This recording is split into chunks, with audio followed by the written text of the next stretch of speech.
Podcast. Assalamualaikum warahmatullahi wabarakatuh. Waalaikumsalam warahmatullahi wabarakatuh.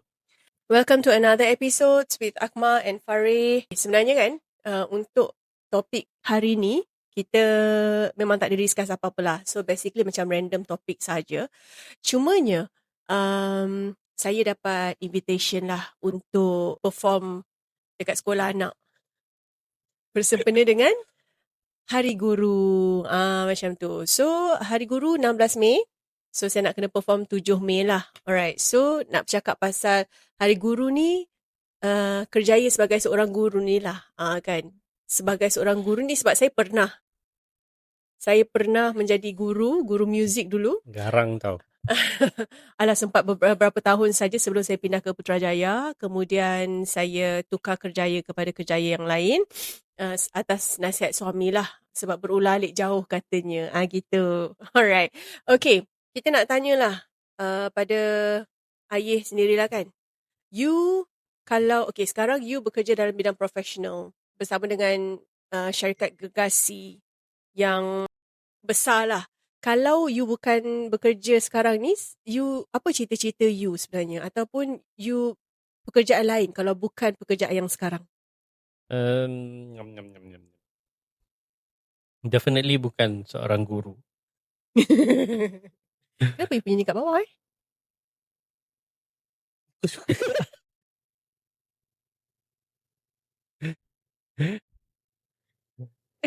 Biarlah nak set up macam tu.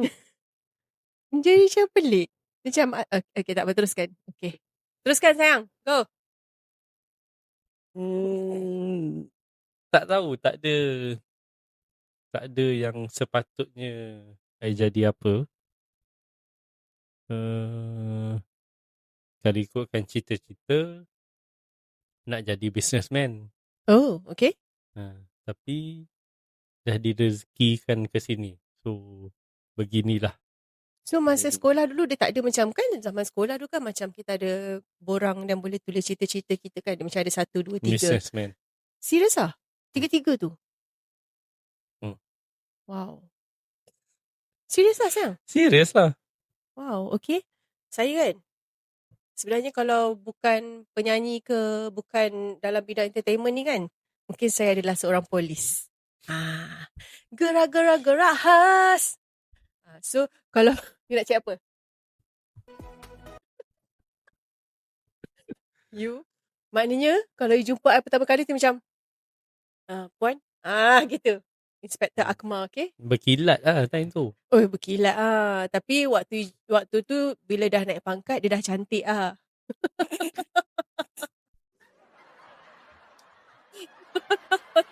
Okay.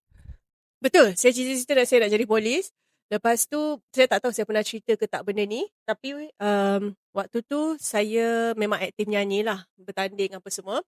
Cumanya ada satu masa tu, bila nak pergi audition menyanyi macam tu, saya cakap dengan mak saya macam, alah, waktu tu dah lepas SPM lah. Saya cakap, kalau saya, maksudnya kalau bukan menjadi seorang penyanyi lah, tak ada recording label ambil ke apa ke, saya nak jadi polis. Saya cakap macam tu kat mak saya lah. Lepas tu, nak ditakdirkan masuk AF. So, jadilah penyanyi. Dan jumpalah dengan you. Tapi mungkin kalau jadi polis, saya tak jumpa dengan you. Kan? Mungkin you saman I. Oh, yes. Lepas tu, saya tengah sama, cik, lesen cik. Nah, nombor telefon saya. Aduh. Tengok pula kat situ nama asal Kelantan kan. Aduh, kita jangan pecah dah. Eleh. Dulu tak nak orang Kelantan. Siapa cakap? You lah cakap. Tak boleh tau, fitnah. Itu bukan fitnah, itu you yang cakap dekat I. Okay, dia betul, dia macam ni tau. Orang kata yang tak nak tu lah kita akan dapat. Betul tak? And yes. Betul. Sebab mungkin sebab saya ada pengalaman yang trauma dengan orang Kelantan. Tapi bukan lelaki lah. Bukan boyfriend ke, bukan ex-boyfriend ke tak. Ni perempuan. So menyebabkan saya rasa macam, tak nak macam tu kan. Tapi bila orang kata dah jodoh tu kan, kita elakkan, dapat orang Kelantan. Alhamdulillah. Syukur. Terima kasih sayang kerana ngorat saya. Apa? Apa? Jangan tabur fitnah tau. Bagi facts. Excuse me? Tengok orang lelaki dia macam tu ada macam tak nak ngaku kan. Dia macam ego gitu. Tapi tak boleh sebab dia hari ni pakai macam ni kan. Baik-baik kan saya tak boleh bully. Okay, jom kita. So, itulah cerita dia. Saja je nak cerita. Maksudnya, yalah, kita ni kadang-kadang kita merancang tapi Allah yang menentukan. Mungkin kita nak jadi seorang guru tapi kita jadi seorang doktor. Manalah tahu kan. Apa-apa pun suri rumah ataupun seorang ibu adalah guru yang terbaik ataupun madrasah yang pertama untuk anak-anak kita. Kan? Jadi kitalah guru yang sebenar. Semua pun pendidikan bermula dari rumah. Jadi untuk mereka yang ada anak-anak kan, semuanya kena bermula dari rumah supaya apa yang kita terapkan dari rumah tu dapat mereka amalkan ataupun mereka praktikkan dekat luar. Macam tu, betul tak sayang? Betul. Betul. Okey, jom kita cari topik kita. Kepada sesiapa yang penggemar ataupun yang menceburi diri dalam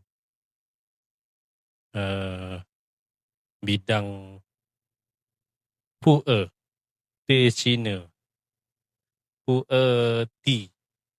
So, sila-silalah kontak supaya kita boleh bertukar pendapat dan pandangan dan yalah.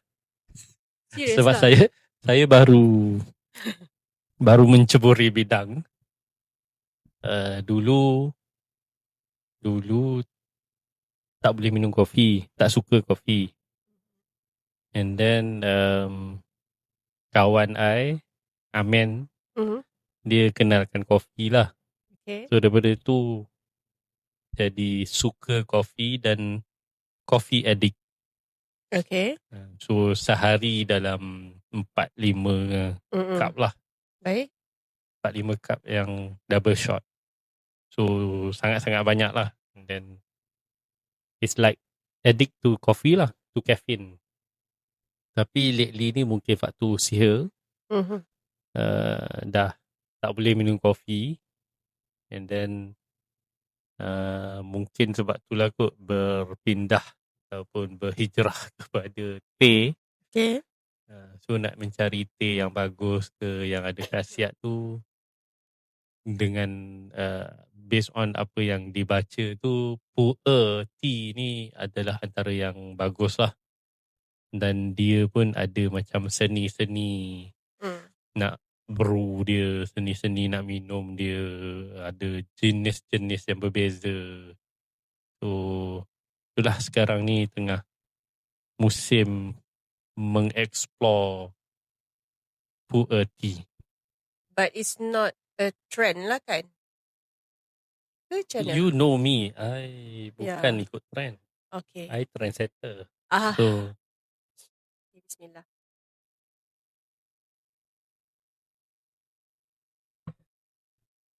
Tapi hati-hati bila minum teh ni, nanti dia banyak keluar angin. Itu you. Okay sayang, jom. Okay, ini again bila Akmal cakap pasal okay, selalunya Akmal memang bukanlah aktif tapi saya suka membaca dekat threads. Tapi suami saya tak ada threads. So, bila ada sesuatu masalah ataupun ada sesuatu benda yang saya baca yang saya rasa macam saya suka nak kongsi dengan husband, so saya akan tanyalah ataupun kita akan bincangkan tentang perkara tersebut lah. Okay, so yang ini saya pilih random sahaja topik, but mengenai first ni kita nak cerita pasal mengenai rumah tangga lah. Okay, so macam soalan peperiksaan. Kan? Yada. Bincangkan. Yes. Betul. Exactly apa yang kita akan buat sekarang. Serius nak tahu kalau ada masalah rumah tangga, dengan siapa je isteri boleh share masalah tu? Nak kena jawab kan ni? Bincangkan. Kita kena bincangkan lah. Okay. So nak kena bincang? Kena bincang lah. Okay. So based on apa yang I belajar daripada ustaz-ustaz, guru-guru I. Baik. Macam I cakap kat you lah sebelum ni. Kalau isteri tu ada problem dengan suami, first kali dia kena cuba bercakap dengan suami itulah. Which communication dalam marriage is penting lah. Important. So kebiasaannya based on experience, bila ada communication tu insyaAllah boleh selesai lah kot, insyaAllah. Tapi kadang-kadang tak semua macam tu. Mungkin ada suami keras kepala ataupun isteri keras kepala. Mm-mm. Ada benda yang tak dapat dielakkan. Mm-mm. Dan the first yang perlu berceritakan Mm-mm. bukan dengan kawan baik, bukan dengan kawan sekerja, bukan dengan not even adik-beradik. Mhm.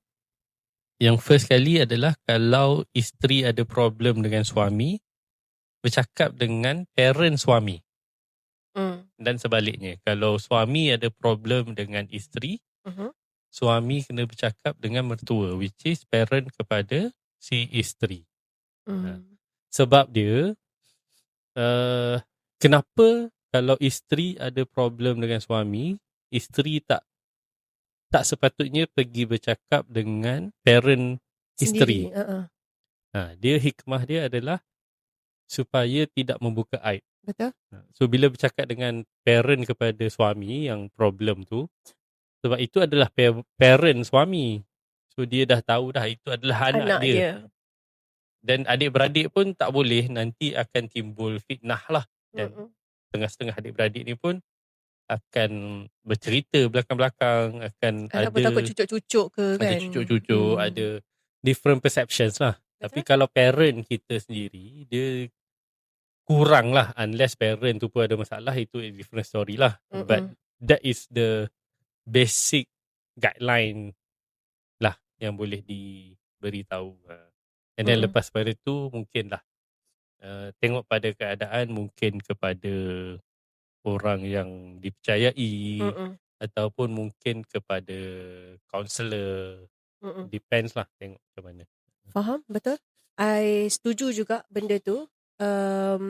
First, apa-apa jadi pun dalam rumah tangga ataupun pergaduhan, sama ada salah faham tu benda kecil ke kan ataupun besar sekalipun, first thing first, jangan sekali-sekali letak dekat media sosial lah. That's the worst. Sebab kita tak tahu, lagi-lagi dekat media sosial ni, pertamanya kita tak tahu sama ada orang yang dengan kita tu ataupun follower kita ke dalam circle kita tu, adakah mereka orang yang baik ataupun yang sebaliknya. So kita tak tahu apa yang akan jadi, kita tak tahu apa orang akan bercakap pasal kita. Dalam masa yang sama, secara automatik kita dah membuka aib lah kisah rumah tangga kita kan. Alright. And then yang keduanya, kadang-kadang bila marah, mungkinlah benda ni tak apply pada benda yang selalu terjadi. Sekali-sekali mungkin boleh apply kan. Maksudnya kalau bergaduh sekali-sekala tu, kita tarik nafas, kita kalau tak perlu bercakap, tak payah bercakap lagi. But, saya selalunya, kalau macam you cakap tadi, mungkin ada isteri yang degil lah tadi. Ada masalah, I tak Yang cakap ada, degil. yang ada masalah. Macam ada masalah cakap degil tadi. Tak ada. Are you referring to anyone ke? Tak ada kena-mengena yang I hidup ataupun degil yang tak nak sayang? mati. I degil tak sayang? Mana ada. You lah yang paling mendengar kata. Masya Allah. Okay. So, yes. And then, macam apa yang ayah cakap tadi tu is exactly lah apa yang memang kita amalkan. Tapi, kita faham dalam rumah tangga ni dia setahun dua, mungkin awal-awal kita kenal tu mungkin kita tak berapa nak faham lagi. Because the true colour belum betul-betul keluar. Tapi lama kelamaan, kita boleh terima.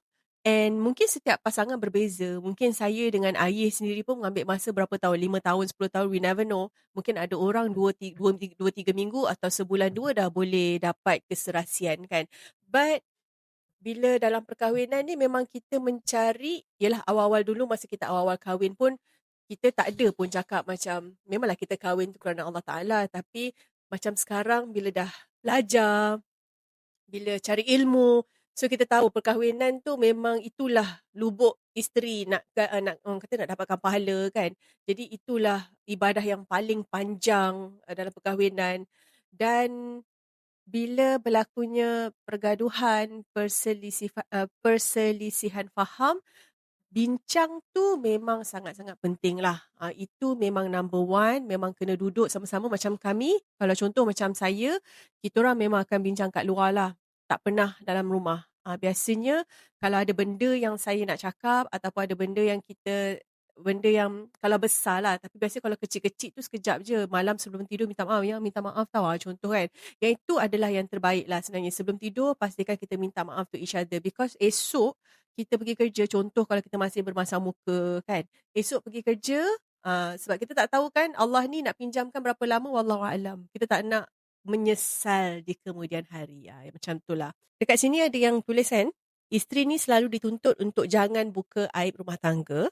So, kalau ada masalah, kita kena pendam je sampai jadi gila dan depression. Bincangkan. Itulah macam Dia tadi. kena belajar Dia sebenarnya, kena Ben. dia Dia kena faham dia a combination of belajar yes betul. Dia belajar belajar dua perspektif ataupun belajar dua ilmu lah, which is satu ilmu communication, kedua is ilmu agama lah. For some people mungkin dia belajar ilmu communication je, mungkin dia boleh selesaikan, tapi rugilah kita sebagai seorang Islam kalau kita boleh selesaikan tu niat kerana Allah, dah dapat pahala kan. Tapi Betul. kalau dia belajar ilmu communication sahaja untuk solve problem apa semua without knowing the Islamic punya perspektif, rugilah. Tapi kalau belajar dari segi Islamic perspektif pun dapatlah kelebihan dia, dapatlah pahala, dapatlah niat kerana Allah. And then apa-apa yang dia rasa stres ke apa ke semua, pressure ke depression ke, dia tahu itu adalah Allah punya ujian, itu adalah cara-cara Allah nak mengangkat darjat dia ke apa semua tu, dapat extra lah. Tapi of course it's easier said than done. It takes time lah, but start small, start belajar pasal agama, baca the tafsir ataupun the hadis-hadis berkenaan dengan rumah tangga apa semua, berkenaan dengan ujian Allah, berkenaan dengan yakin dengan Allah. Semua benda tu dia akan bercampur dan insya-Allah it would help. Macam sebelum ni kita cerita pasal bila kita doa tu Allah tak bagi lagi. So sama juga ni pun, bila ada masalah, first kali kita ingat Allah, doa. Ini adalah dia, whatever problem, whatever depression, whatever ni, semua datang daripada Allah. Tapi orang duk cakap kalau depression ke apa semua, zikir lah, baca Quran lah. Yes, of course that is what you can do and what you should do. But that alone tak boleh, tak cukup untuk menghilangkan the actual problem. Betul? Of course Allah boleh buat je. Kalau Allah nak you zikir, you baca Quran, you solat, Allah buang semua masalah tu. Yes, of course boleh. But kita sebagai manusia, we have to usaha. On top of usaha solat, baca Quran, zikir apa semua, kita kena ada usaha duniawi yang kita secara duniawi, bukan ke arah duniawi, secara duniawi untuk menyelesaikan masalah tu, daripada communication skill, problem solving punya skill. Kalau siapa yang company besar ni yang pernah ada dihantar untuk pergi training ke, dia ada macam-macam lah. Dia ada hot conversation lah, dia ada conflict management lah, dia ada macam-macam lagi lah, I can't even remember. But dia macam, bila ada masalah tu, how you want to tackle the problem, how you want to solve the conflict between two person. So itu adalah skill-skill duniawi yang perlu dibelajar juga. Betul. And then dicombinkan dengan skill ataupun ilmu-ilmu Islamic. So it would help. So tak boleh pendam. Mm-mm. There's a way for you to release. Because kalau kita tengok Rasulullah SAW sendiri pun Sallallahu alaihi wasallam. bukannya hidup senang. Dia Lagi banyak diuji ujian. lagi banyak diuji. Betul? Tapi Rasulullah dia kerana Allah. Everything is kerana Allah. Walaupun umat dia sakiti dia ke, umat dia khianat dia ke, Mm-mm. umat dia bunuh orang dia sayang ke, tapi kerana Allah semua boleh. Dia maafkan, dia tak mendoakan kehancuran. Mm-mm. Cabaran-cabaran ataupun dugaan yang diberikan oleh Allah lagi besar daripada yang kita dapat. Lagi hebat. Lagi hebat.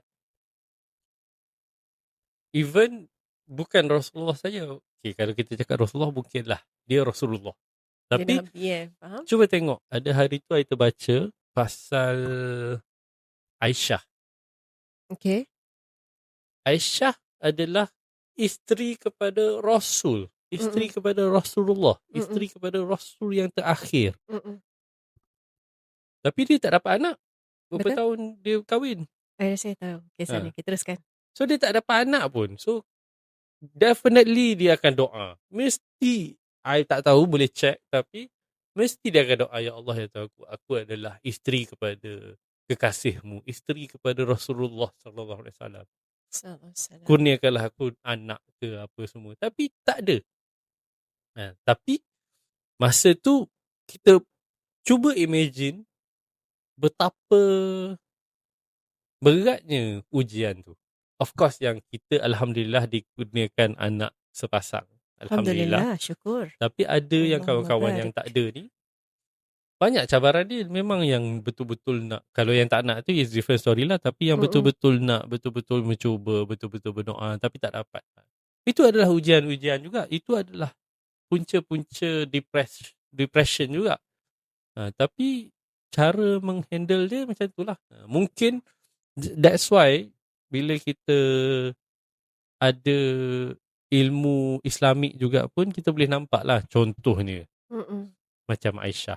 Masa dia doa tu mungkinlah susah, tapi in the end cuba tengok berapa banyak hadis yang dia narratekan, yang dia yang sampaikan.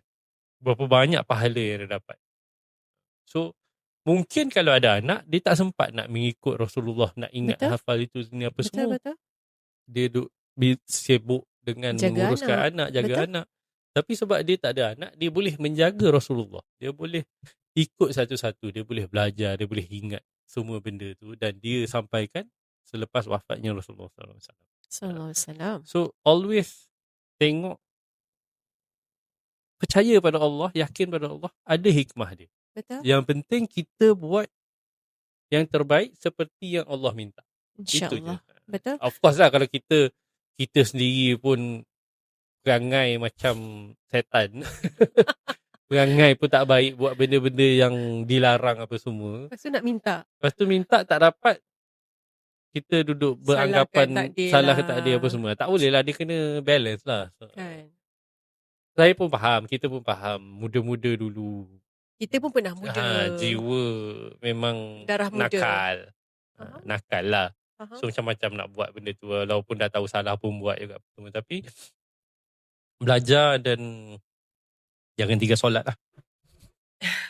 Dia betul lah, sebab kita, yalah, macam kami bercakap pun berdasarkan pengalaman. Tak adalah pengalaman sangat pun, tapi maksudnya kita, macam kita cakap tadi, kami dulu pun pernah muda. Kita bukan dulu dah macam ni, tak. Kita masa muda pun sama je macam kalian semua. Cumanya Alhamdulillah, orang kata Allah tu bagi ujian, Allah tu bagi peluang untuk, dia kata dah lah tu, kan, apa lagi yang kita cari, kan. Lagi-lagi sekarang ni memang kita nampak dah dunia akhir zaman tu dah menakutkan dah. Memang benda tu memang kita nampak sangat-sangat. So apa lagi yang kita orang kata deny, ataupun kita macam, macam saya tak tahu, kadang-kadang kan macam contohlah bila kita cakap pasal suami isteri ke ataupun kisah rumah tangga ke, uh, kadang-kadang benda-benda simple lah. Macam first, of course, bila dalam rumah tangga ni, kita kena uh, solat. Itu adalah yang paling utama, solat. Alhamdulillah. Yang kedua tu Solat di adalah awal waktu. solat di awal waktu. Baik sayang. Okey, yang Kenapa? keduanya Okey, yang keduanya adalah menutup aurat dengan sempurna. Yang ini pun sebenarnya kalau kita tengok macam ramai jugalah yang culas kan. Kadang-kadang sebenarnya bila kita cakap ni, kita mengingatkan pada diri kita sendirilah. Sebab kita tahu ujian orang yang macam kami ni, ataupun orang-orang yang berilmu ni, ujian dia pun berat juga. Jangan kata, oh dia ni dah belajar agama, dia macam ni. Tak. Ujian kita lagi teruk. Sebab apa? Kita tak nak jadi riak. Kita tak nak ingat kita ni bagus, kita ni baik. Tak. Itu paling takut sangat-sangat. Na'udzubillah min zalik. Tapi saya suka nak cakap dengan suami, saya cakap macam, okay, Akmal shares mostly macam saya nak ingatkan balik diri saya. Sebab saya pun pernah berada pada keadaan macam tu. Maksudnya, tutup aurat sekadar tutup sahaja, tapi belum tutup dengan sempurna. But Alhamdulillah saya digunakan suami yang memang selalu menegur. Saya saya pakai baju kebaya, bukan kebaya, baju kebarung, bukan kebarung, baju kurung moden. Kurung moden tu saya beli baju tu dah siap lama kan. Lepas tu dia kata tegur, dia macam, baju you makin ketat Mentang-mentang dah kurus. Okay. Okay. Betul tak? Betul tak? Tak. Bila dah kurus, dia rasa macam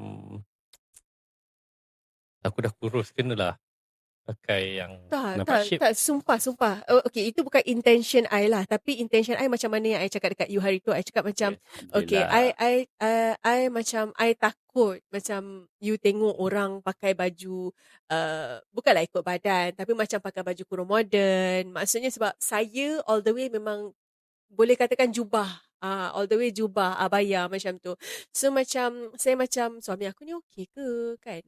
Macam ke dia nak sekali-sekala tengok aku pakai baju kurung, kan? Baju kurung moden macam tu. Sebab tu pentingnya communication. English education. Nak tahu tak? Apa dia? Nak tahu. Terima kasih. Okay. So, yelah saya pun silap lah sebab selalunya saya akan tanya je, sayang boleh tak saya pakai macam ni? So, dia akan cakap lah macam, okay, pakai baju lain kot. Maksudnya begitu. Tapi saya tanggapan saya tu silap. Jadi bila dah pakai, dah keluar, lepas tu baru balik, baru dia tegur. Dia kata macam, you baju makin lama makin ketat macam tu kan. So saya pun macam, saya cakap lah, okay, saya sebagai seorang wanita, sebagai seorang isteri, memang selalunya saya pakai jubah. Tapi saya takut bila saya keluar selalu pakai jubah, saya takut macam, suami aku okey ke? Ke dia nak tengok aku pun pakai baju kurung, pakai baju kurung moden macam tu kan. Kebatak dek rang. Tapi apa dia? Kebatak dek rang.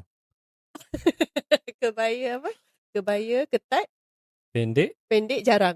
Ayo. Lepas tu tapi saya sukalah jawapan dia. Dia kata kalau suami you nak tengok you pakai baju kebaya ke, baju kurung moden ke, Allah suka ke pakai ketat-ketat? Alah. Okay. So game over lah kat situ, checkmate. Macam tu. So okay, so saya faham. And then dari situ saya berhati-hatilah. Maksudnya dalam pemilihan pakaian kan. Makanya baju tu pun saya dah pre-love. Allahu Akbar. So basically macam Akmal pernah cakap sebelum ni kan. Kita kalau you all pernah tengok chart ada 3 segi tu kan. Kan bawah tu adalah husband and wife dan di atas tu adalah Allah. Semakin dekat kita kepada 3 segi. Bukan. Oh, no. Okay. Bida'ah semua tu. Kurafat. Okay. So, 3 segi tu, kiri kanan suami isteri dan atas tu, tengah tu adalah Allah. So, pasangan suami isteri yang menuju Allah, insya-Allah rumah tangga tu ada keberkatannya. Rumah tangga tu memang akan ada ujian. Tak ada orang kata, oh orang alim ulama ni ataupun orang-orang ustaz-ustazah ni tak ada ujian. Ada ujian dia. Tapi mungkin tak pernah bercerita kan. Tak perlu bercerita. Cumanya kita nak bagi tahu, sedangkan Nabi pun diuji, apatah lagi kita manusia biasa ni kan. Jadi Apa ujian Nabi dengan Aisyah. Aisyah? Aisyah difitnah pasal dia dengan seorang sahabat lagi. Dan kisah tu sedih. Saya tak boleh nak ceritakan sebab saya tak tahu. Nanti you all carilah, cuba cari kisah Aisyah difitnah dan Nabi tak tegur Aisyah. Macam mana Aisyah nak jawab ataupun Aisyah nak terangkan balik tu is not easy. Tapi Alhamdulillah Allah hantar orang lain yang ceritakan ataupun bagi tahu kisah sebenar kepada Nabi Muhammad. Makanya semuanya dapat diselesaikan. Cuba cari kisah tu, sangat Masya Allah. Sedih sangat-sangat. Saya terasa macam, ya Allah, kalau bayangkan Aisyah dengan Nabi yang selalu mesra, yang selalu bergurau senda, apa semua, tiba-tiba Nabi tak cakap dengan dia. Of course kita akan rasa sedih kan. Macam kita dengan suami kita kan, tengah orang kata selalu bergurau senda macam saya dengan Faris, memang kalau kalau berdua memang habis. Macam tu kan. Tiba-tiba dia balik kerja, dia tak nak cakap dengan saya. Tiba-tiba macam melarikan diri. Of course kita akan rasa sesuatu kan. Jadi you all carilah kisah tu. Cuba cari kisah tu, okay? Alright. Okay, so dekat sini sayang, dia kata, kalau suami ego, memang dia labelkan isteri biadab. Lepas tu terus chop isteri tu derhaka. Kadang lelaki ni kalau cakap elok-elok, dia tak ambil pot. So, as a lelaki ataupun as a husband, sebagai seorang lelaki, pandangan you untuk lelaki yang ego, of course lelaki semua ada ego, tak dinafikan. So, macam mana? Macam you pun ada ego you, tapi how you deal with it? Cuba tukar sikit. Itu ayat dia, tapi tak semestinya lelaki. Perempuan pun ada ego dia. Kadang-kadang perempuan Yelah, perempuan tu nanti I sembang. You dulu as a man. Dia simple je. Dia satu, pertama sekalinya adalah tak semua lelaki sama. Betul? Ada yang ego terlebih je kot. Yang macam tu, yang jenis yang tu yang kita nak bincangkan. tak boleh bawa bincang. Yang tu. Macam mana kita nak buat? Itu dia kena cari soft spot dia lah. Itu je. Semua lelaki ada soft spot dia. Macam you cakap, kerak nasi pun kalau kena air lembut, lelaki pun sama juga. Dia ada. I scan you apa punya soft spot dia. Dia kena ada. So kena tahu love language you all macam mana lah. Sebab tu dia kena bila kahwin, bila rumah tangga ni, kena belajar dan faham pasangan. Okay. Dia bukan perempuan, isteri kepada suami saja, suami pun kena faham juga si isteri ni. Of course lah. Contoh nak tegur baju tu. Kalau salah tegur tu, you terima lain. Memanglah. So sama juga. Tapi benda tu tak adalah berlarutan ataupun bergaduh. Of course kita ada orang lain sebab tegur baju dia bergaduh. That's what I cakap. So it depends on the person. Dia tak ada one size fits all. Faham. That's why I cakap memang akan ada orang yang memang tak boleh ditegur. Maksudnya kalau suami tegur ke apa, dia rasa macam tak boleh lah. Dia rasa tercabar ke ataupun dia rasa malu ke. I don't know. But for me, of course masa first ayah tegur tu, saya rasa macam dalam hati seolah-olah macam lah, takkan itu pun tak boleh. You know that kind of feeling. But at the end of the day, betul lah apa yang dia cakap. So kita kena terima lah. Benda tu salah atau tak salah. Kan benda yang orang kata tak boleh nak halalkan benda yang haram ataupun tak boleh nak betulkan benda yang tak betul. Tak betul, aurat, menjaga aurat, isteri menjaga aurat. Dosa is dosa. Itu kan? Pandangan you yang dah betul. Sampai Alhamdulillah dah hijrah ke arah. Bukan ke arah. Dia dah where you are now. Where your thinking, your knowledge, your awareness dah kat sini. Alhamdulillah. Faham? Tapi kalau dulu, it would turn out different. Betul. Betul. Dia macam, kenapa nak complain? I did this for you. I pakai baju semua macam ni untuk you. Tapi you complain. Mesti you melenting. Itu Hmm. dululah. Uh-uh. Sekarang alhamdulillah dah berubah lah. Betul lah. Tapi tak mudah lah. Maksudnya memang bila kita nak taat pada perintah Allah ni, memang sangatlah setan tu jahat ya. Memang setan sungguh. Kan? Memanglah. Kadang-kadang kan bila kita tengok macam, yelah kadang-kadang kan memang syaitan dia sangat-sangat pandai macam mana mengaburkan mata kita tau. Dah Dia berapa ribu akan, tahun dah setan tu buat kerja tu yang. itulah dia. Kan? Walaupun macam suami saya kata, kita dah berhijrah ke, tak dinafikan kadang-kadang setan tu datang macam, kau pakailah macam ni, kau buatlah macam ni, kau macam ni, macam Dia ni. bukan macam tu juga tau. Setan ni pun dia banyak dah skill dia. Kadang-kadang bila bukan setakat pakai macam ni pakai ni. Dia cakap macam kadang-kadang dia yang cakap pakailah tutup aurat. Pakailah. Janganlah buat benda jahat. Masa awal-awal. Bila dah lama tu dia cucuk dah. Oh, kau dah buat semua ni, kau pakai tutup aurat, pakai baju longgar, kau selalu solat, selalu baca Quran. Dia start cucuk pula. Tunjuklah sikit. Post lah sikit dekat media sosial. So jadilah Kan? riak pula. Dia cucuk ke situ pula. So dia macam-macam. Kan? Macam mana nak buat? Belajar. Okay. Doa. Betul lah. Doa kan. Doa apa yang mukalibal qulub tapi qalbi ala dini wala Banyak doa. Banyaklah doa-doa yang kita boleh amalkan supaya Allah tetapkan hati kita, tidak bolak-balikkan hati kita. Sebab yelah kita ni manusia, hati memang sentiasa bolak-balik lah, tu tak dinafikan.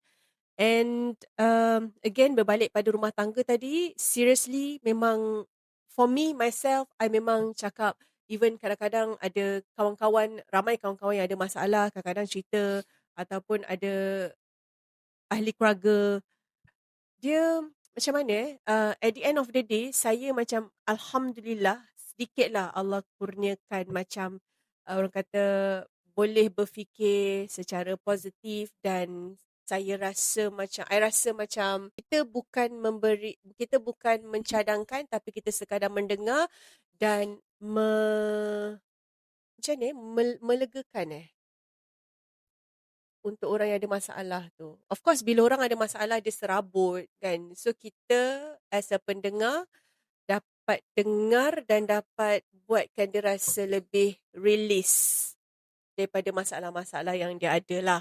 Basically macam tu. Sama juga aku nak nasihatkan, contoh kalau kata ada di antara you all yang memang selalu kawan-kawan ceritakan masalah kan, buat macam tu je.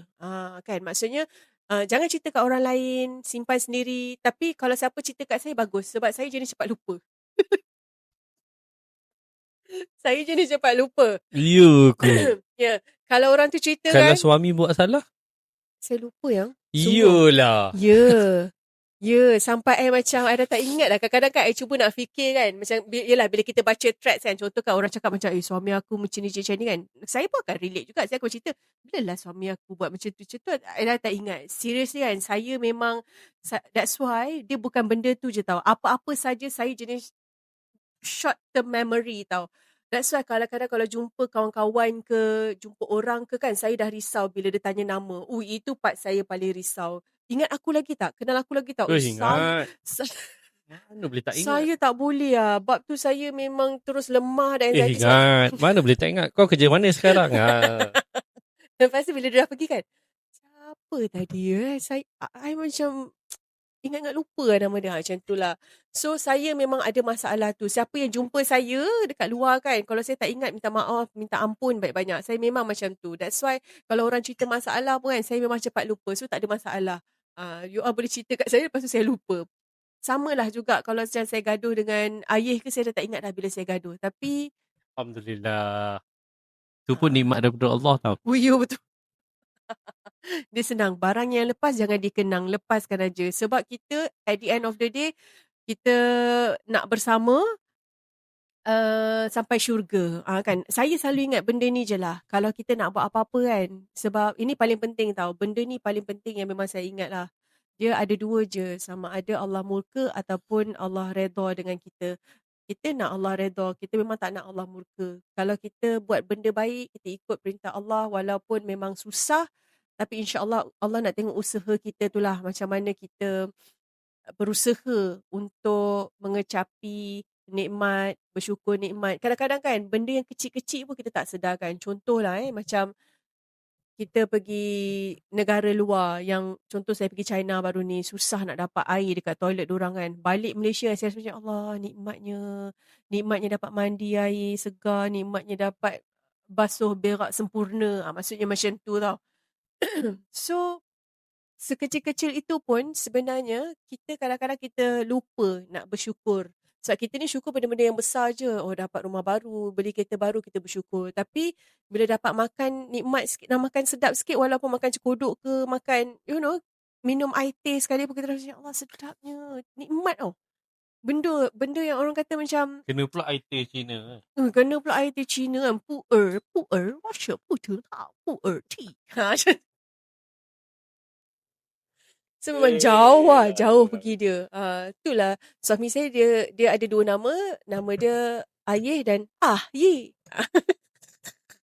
Kalau dia buat teh ni dia panggil dia Ye. Yang Ya. 15 tahun pula. 14 tahun Tahun ni 14 tahun usia perkahwinan kami lah. Dan saya bersyukur sebab saya selalu cakap benda ni lah. Allah kurniakan kesedaran kami berdua bersama dan kita berhijrah pun bersama, dan ada juga Seiring dan sejalan. nyanyi sikit.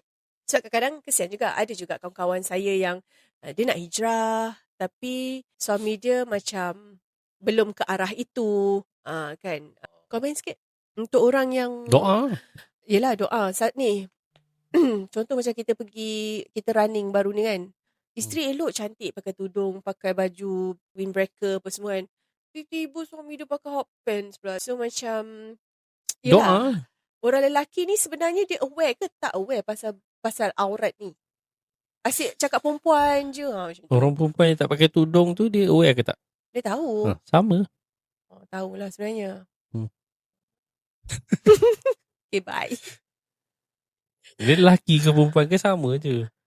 Yeah. Kalau soalan tu ke atas lelaki, cuba tengok kepada perempuan. Kalau soalan tu ke atas perempuan, Tanya cuba pula tengok kepada lelaki.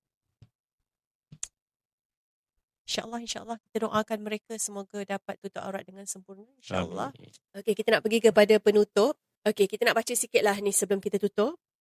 Dia jawab tadi, pada soalan tadi tu lah. Dia kata, Allah is the best. Luah dan ceritalah segalanya macam kita cerita dengan manusia. Macam itulah kita cerita dekat Allah. Setakat ni Alhamdulillah, lepas menangis mengadu dekat Allah, hati rasa lapang. Elakkan cerita dekat family, melainkan masalah tu dah berat macam kena pukul, suami ambil dadah dan lain-lain lah. Dekat kawan pun boleh elakkan, bukan apa, tak sedap lah esok-esok kita dah berbaik, kita post yang manis-manis, orang perli lain hari tu beria macam gini macam itu. Betul ke kan? It's a good advice. Good one. Okay. Saya setuju. Bila ngadu ke Allah tu kan sebenarnya kan macam kadang-kadang kan doa ataupun doa lah. Sebenarnya doa yang terbaik sebenarnya adalah waktu kita berada di tahap yang paling bawah. Macam kena aja ayat tu. Ayat siapa? Ayat Ustazah Najih. Masya Allah. Habibi. Come to Dubai. Bye. Betul. Kan? Sebab apa? Cuba kita perhatikan bila kita ada masalah, bila kita ada ujian, tengok macam mana kita berdoa dengan waktu kita senang, macam mana kita berdoa. So, saya yang penutup untuk kita punya podcast malam ni. Sentiasa ingat segitiga.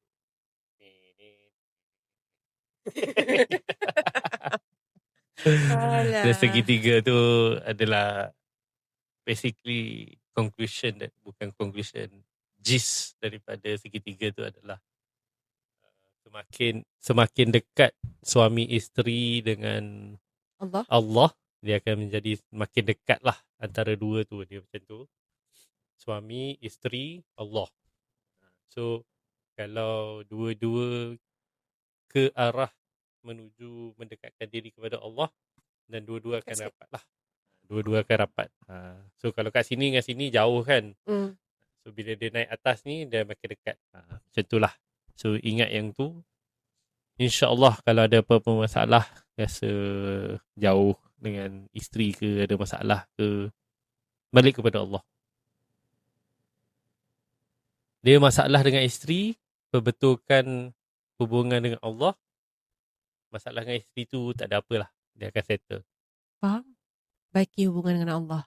Itu saja. Itu saja. Baiklah. Alhamdulillah, insyaAllah.